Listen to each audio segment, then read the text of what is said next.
The truth is, when it comes to presenting, you can't get past Steve Jobs. Steve Jobs has definitely redefined the standard for business presentations.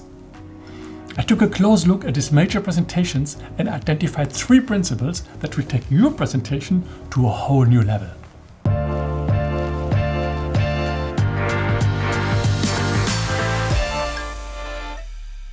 First, the iPhone presentation. If you want to learn about selling, you do not need to attend expensive seminars. Just watch this presentation. What I have often experienced in presentations, there are people who have something to say. They have a really good idea, a brilliant idea, but they can't sell it. The secret is, don't get straight to the point, but unfold it step by step. That is what Steve Jobs does so brilliantly in his iPhone presentation. He leads his audience from wow to wow. He builds tension like nothing else. Let's watch it for a few seconds. Today, we're introducing 3 revolutionary products of this class. You see, he won't start with the iPhone. Instead, he says, today I'm presenting 3 revolutionary products to you. Only to later make the point that all of these 3 amazing products is just one, the iPhone. Watch this. An iPod, a phone, and an internet communicator. An iPod, a phone. Not only does it increase the tension of the presentation, it also increases the value of the iPhone. Later on, when it comes to pricing, he uses exactly this argumentation to say that the $500 price tag is almost a concession, because the iPhone basically contains 3 several devices.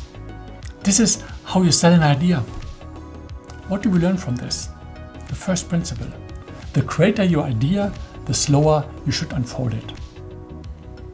The second presentation we are going to watch, the presentation of the iPad from 2010. One can hardly imagine that after the iPhone there will be anything at all.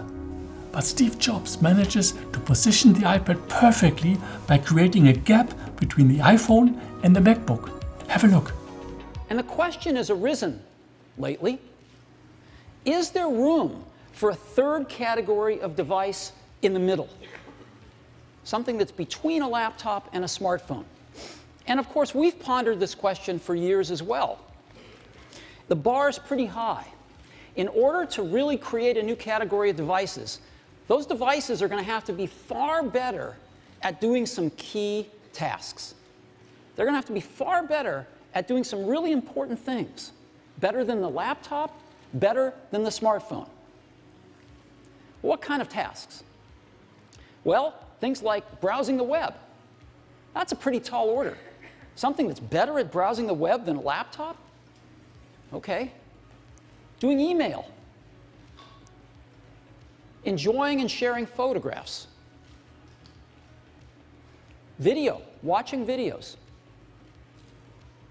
Enjoying your music collection. Playing games. Reading ebooks.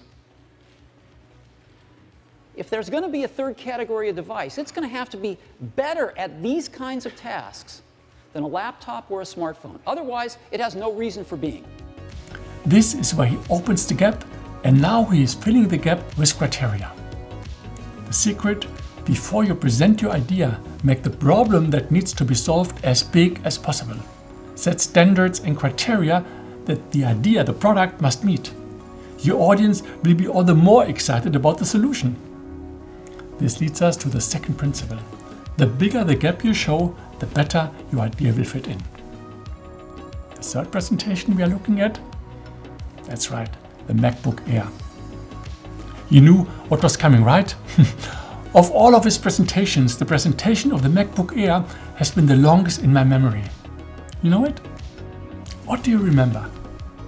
Exactly, the envelope. Steve Jobs focuses on one central USP, a central benefit, and presents it so elegantly. Let's watch it for a few seconds.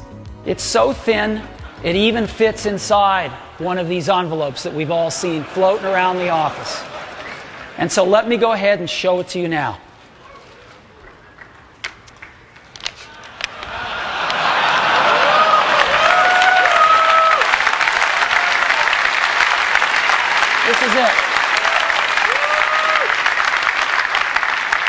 Let me take it out here.